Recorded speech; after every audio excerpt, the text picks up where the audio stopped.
Hello, ladies and gentlemen. Welcome to happy Easter, guys. Welcome to the show on this Easter weekend. Anyway, listen. Everything comes around to gold. All the way through history, The value of the world, what things were worth in the world, were measured in gold. And it's only, the Great Depression too. Because they had to limit how many dollars they printed because we were on a gold standard.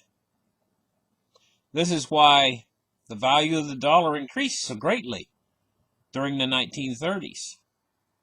People would work all day for like 50 cents. Now, those people that lived through the Great Depression, a lot of them have passed on, God rest their souls. But I remember I knew a number of them that actually lived through the Great Depression. And they didn't throw anything away. Like, if you get a tub of ice cream, that plastic tub, the ice cream comes in, they would collect them. Save them. Save everything. Save string. Maybe you guys grew up with people like that, and they didn't trust the banks. For good reason why they didn't trust the banks. Now, everything comes down to gold. Now, on my channel, I predicted this deflationary spike event that just happened. It was one of the things I predicted for years that was coming. Now it's happened. I also predicted the gold and silver shortage that we're experiencing right now, or right in the middle of it. I predicted that years ahead in advance of when it would happen. I predicted the separation in the price between the paper short contracts that sold on the COMEX and the actual physical price. I predicted that years in advance. Also, I predicted the poverty that's coming. And it's already starting to begin. With 17 million people out of work, and the homelessness. I predicted that. Now, there's something that I predicted that hasn't happened yet. But I've been predicting it for quite a while, and I see it coming.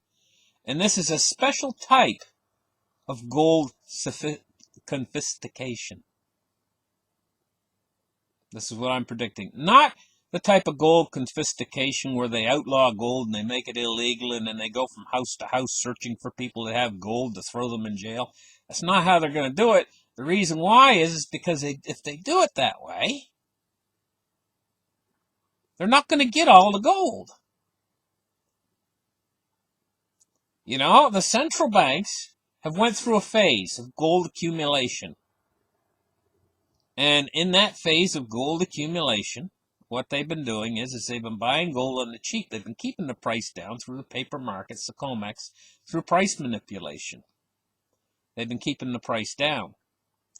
But it's only yielded them a certain amount of the gold. They want all the gold. They want every last little nibble of it. They want every last little earring. They want every last little... And all through India. You know how much the gold the people have stored away in India? They keep their money. They keep their savings in gold. They want all of that.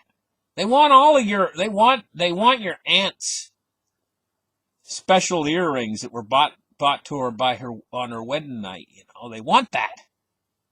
They want the little ring, that maybe you've had in a drawer from your great grandmother.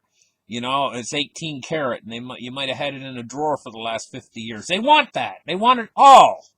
They don't just want part of the gold. They want it all. And if they go through making gold illegal again, like they did back in the 1930s, and it's the same characters that caused the Great Depression back in the Depression era, and they did confiscate the gold back then, and they got a lot. But they want it all. They want it all. How do they get it all? Well, they've went through the first stage now where they buy it. They basically, they just print the money that they need to buy it with. The central banks have been buying and hoarding gold like crazy. And all these central banks around the world, they all work together, guys. You think these central banks, that's all just a farce. They're all actually working together. And they want all the gold. They want it all. They want to store it away in their vaults. They don't want people to have any. They want a people the way we're described, by them. They don't call us the people.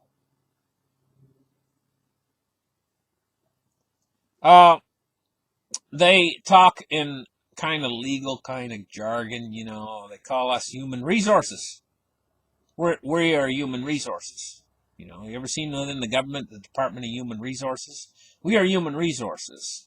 And they want what's called sustainable development. Basically, what's sustainable in legal terms, what sustainable development really means is they want to, it's us, it's the people on Earth that have mined all of this gold over eons of time. And the gold that we've mined and we've accumulated, we've put it, basically it ends up getting smelted and put in vaults. There's probably about 75,000 tons of it that's just been accumulated. It's not really used for a whole lot other than the support that underlies the whole entire financial system. It's all like a giant pyramid, and the gold is at the top of that pyramid. It's the benben, it's the crown, it's the of the pyramid. It's the chief, what was in ancient times referred to as the chief cornerstone of the pyramid. The capstone. The all-seeing eye of Horus.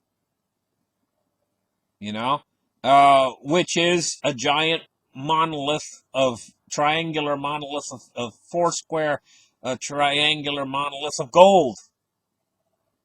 It's gold. It's gold that they want. And, I'm going to tell you guys, gold has not lost its shine.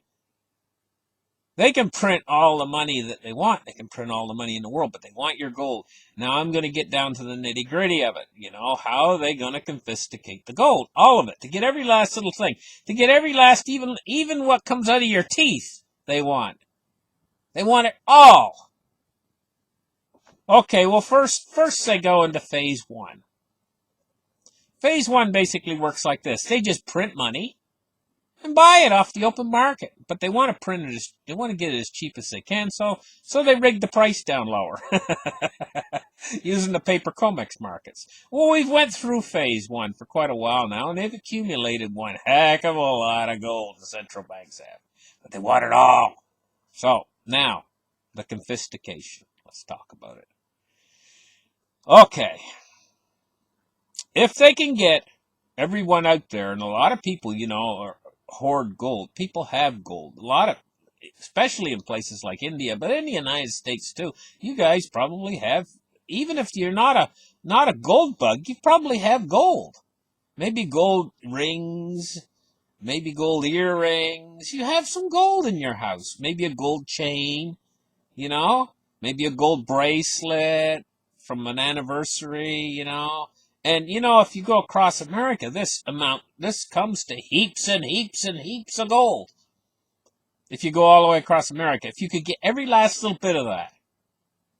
And yes, there are also gold bugs out there mixed in through the whole crew, across America. There's a lot of gold bugs too. And they've got gold coins and stuff. And they got a lot of gold too. And they want all this gold.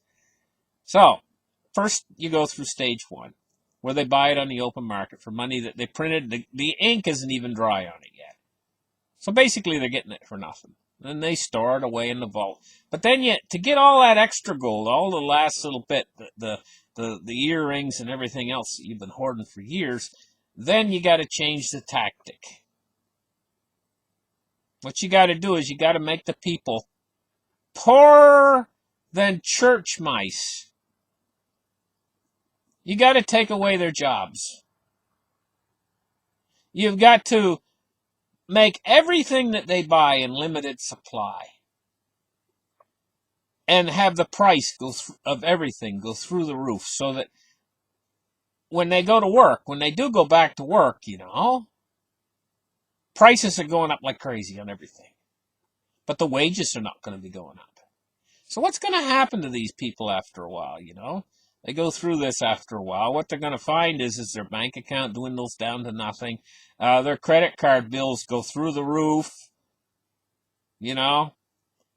And after a while, it gets so that they can't even hardly scrape enough money together to pay the rent or feed themselves. Well, at that same time, the central banks will switch over from plan one, where they were accumulating gold on the cheap, printing money and accumulating gold on the cheap. They switch and they drive, as hard as they drove the price of gold down, now what they do is now they drive the price up. And so, they made a lot of money driving the price of gold and silver down. They'll make a lot of money driving the price of gold up, too, on the other end. But there's more to it. Because what happens is as this gold price goes astronomically high, and so does the cost of living on everything else, the people out there who have got a little bit of gold put away, maybe they might be a gold bug, or they might have Aunt Martha's earrings, or they might have a gold chain, or whatever they've had in gold, they just can't make ends meet anymore. So what you'll see next is in every little town across the country, everywhere. It doesn't matter what country you're in. If you're in India, if you're in Brazil, if you're in the United States, if you're in Canada, here in Canada, every country on earth, you're going to see all of a sudden when the price of gold goes astronomically high, you're going to see all these little stores open up. And the type of store, it opens up overnight. All these empty buildings out there right now, because all of the retail stores have all closed down and everything. There's all kinds of retail space out there. Well, you'll see them pop up in one of these little shopping malls or whatever that's been closed. And they'll put a big sign on the front window. We buy gold. And you'll see these all over the earth. It might say it in different languages in other countries, right? So, what happens is you get so strapped that you've paid your rent for this month, but you got no money left for food anymore. And there's food shortages. And the price of foods went through the roof. Now, in some countries, it's going to be worse than food shortages. In some countries, what we're actually talking about in this situation is famines. But here in North America, here in Canada, and in the United States, probably in the United Kingdom, and in most of the countries in Europe, going to be food shortages. And we're already experiencing very, very mild food shortages, but these are going to be bad food shortages, and it's going to drive the price of food up exorbitantly high. So you paid your rent this month, and you got very little money left over for food, and your stomach is hungry. Right? And all these little stores pop up all over town. We buy gold. And the price of gold is shot up through the roof. It doesn't really matter to the central banks how high the price of gold goes. I mean, $50,000 an ounce wouldn't be crazy, because they can print unlimited money. They've already told you this is how we can print unlimited money. So you see all these little gold places all spring up. So what's in there? You go in there and they want to buy Aunt Martha's earrings. So now you can eat this week. So you lay the earrings on this little scale. The guy's sitting there, he puts his glasses monocle on. Just like the Germans have these monocles. He puts his monocle on. He's looking over the earrings and everything.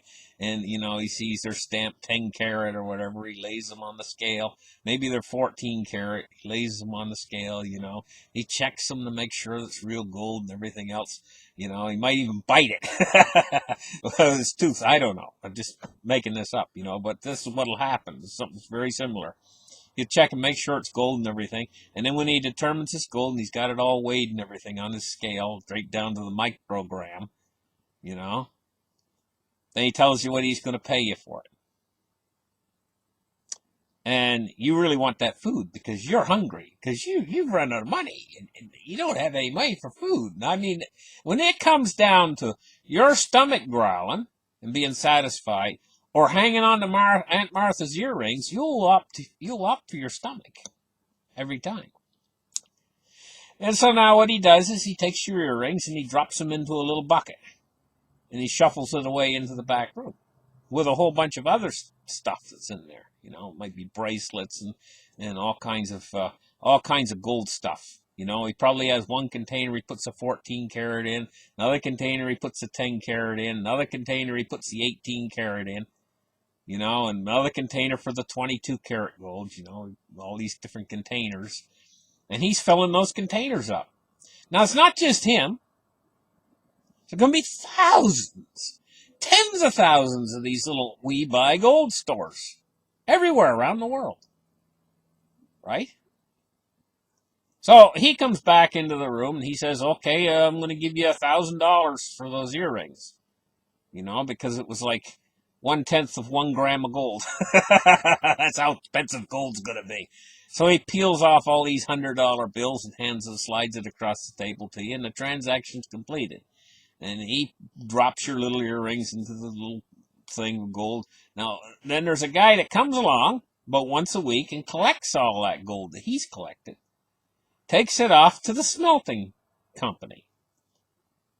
And they take all those earrings and all those bracelets and rings and watches and everything else, and they pour them in. They pour them into a giant smelter, and it heats it all up, you know? And what it does is they remove the dross off of it. The dross is like the copper, and then they re-smelt it again. They smelt copper bars off of it, and they also probably smelt silver bars off of it, and brass bars off of it, and everything else. But the final product is 999 pure gold. And they smelt it down, re-smelt it down into these bars. Could be 1 kilogram size bars. Maybe they'll follow what the Chinese are doing. Who knows?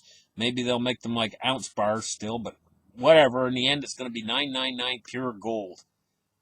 And then where do you think those bars go? They're going to go into a Brinks truck from all over these depots, all over across the country. They're collecting all this gold. Your gold, the gold that you would never give up in a confiscation, they're going to get it legally, and they're going to pay you for it. And all that money is going to do is just feed you. So basically, you're back to being a slave army again. A slave army that all the gold you've collected all these years from the wealthy years now is going to end up in the same vault at the big boys who are printing the money, the central banks. So they're going to get all the gold. But it doesn't end there. They're not only going to get all your gold, they're also buying mortgage-backed securities from the human resources. And they're working on sustainable development, you know. Basically, what that means is sustainable development of the human resources. And basically that means that they don't want the planet to be overpopulated with humans. So it is sustainable, you know. And I mean, I'm not going to get into that topic so much. I'm getting into the topic right now of of them getting all the gold in the world. Now, you know, I mean, this is where it's all going to end up in the end. And they're going to actually, the more poverty that they can generate, the more of this gold that they're going to get. You know? So now what we're moving into is things that I've predicted, you know. I'm predicting right now this special type of gold confiscation, but I'm also predicting an exponential increase in poverty and homelessness. Now remember in the start of the show I talked about your great-grandmother or whatever went through the Great Depression, how she saved everything? We're heading into a greater depression right now in real time. And, you know, everything you have, you're going to have to change your viewpoint on everything. People are always saying, well, I'm going to get wealthy. They're always looking forward to being able to drive the Lamborghini or whatever. Suddenly, our world has shifted. If you've still got a car, you are now wealthy. If, you know, okay, 6 months ago, we used to look at a guy who had a car, you know, who was living out of his car. Say he had an old Buick. He's living out of his old Buick down on the street corner. We used to look at him as being in poverty and being homeless. And we used to kind of, oh, he's poor. Well, now all of a sudden he's wealthy. He's wealthy because he has a car. This is what's happening in real time. We are being taken down a level on everything. So you're going to look back. You wanted to get wealthy maybe 2 or 3 years ago. So maybe you've stored a little bit of silver away for yourself and some other things, and you wanted to get wealthy. You were wealthy compared to what's coming. You're already wealthy. They're interested in completely taking away that wealth from you to where an old coffee can would be wealth if you had something that you'd throw in the garbage up till now. And this is why they saved everything. They wouldn't throw things in the garbage. They would save the old ice cream container of people that lived through the Great Depression. Because they understand what real poverty is. Real poverty is not having anything. You're sitting on the street corner and even your clothes are in rags. Okay, I'll tell you what it's like. I was watching a movie there last week, Willy Wonka and the Chocolate Factory. Oh gosh, I love the first version of that movie. The second version, with I can't think of the name of the actor. Anyway, the second one they made wasn't as good. Wasn't near as good. The first one was the good one. That was the good version. And anyway, they were living in their house, and they had old Grandma Joe and Grandpa Joe and all those. And 4 of them were in the bed together, and they couldn't get out of bed because their legs had gone bad and everything, right? And these were the grandparents. And the mother, she worked all day cleaning clothes for the rich people, washing them, pressing them, just all day long working, cleaning clothes. And little boy, he had a job selling Charlie. He had a job selling newspapers and stuff. Didn't get paid very much, So he come home, and he spent all of his wage to buy a nice loaf of bread.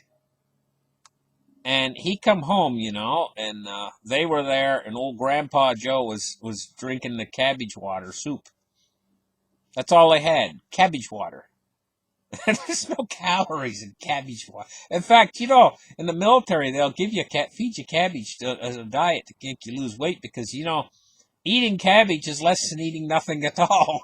You'll lose weight faster. It takes more energy to digest cabbage than the calorie value.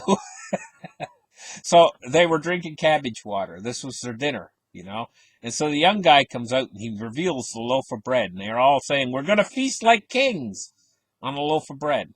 This is the kind of poverty we're headed toward. Thank the central banks. And this was told to us that this would happen this way. That we would be left in poverty on the same shores that our great grandparents come to conquest, over here in North America. That we would be left in our generations in the future would be left in utter poverty. And this is what's happened to us. And so this is the kind of poverty that's coming, and this is how they're going to get your gold. By inducing this poverty across the country through a hyperinflationary depression, they will induce such poverty, such a state of poverty, that you'll have to give your gold up in order to feed yourself. Other than that, if you don't give it up, you'll die from starvation. And if you do own a house, they'll bulldoze it, and they'll go over it with a metal detector, and they'll find your gold anyway. All belongs to the state. All heads off to the central bank. All gets smelted down into bars and put in the central bank vault. That's the end game, guys. The end game is they get all the gold, and we get the shaft. Listen, thank you guys for listening to my show. Like and subscribe. We'll catch you guys in the next episode. Bye-bye.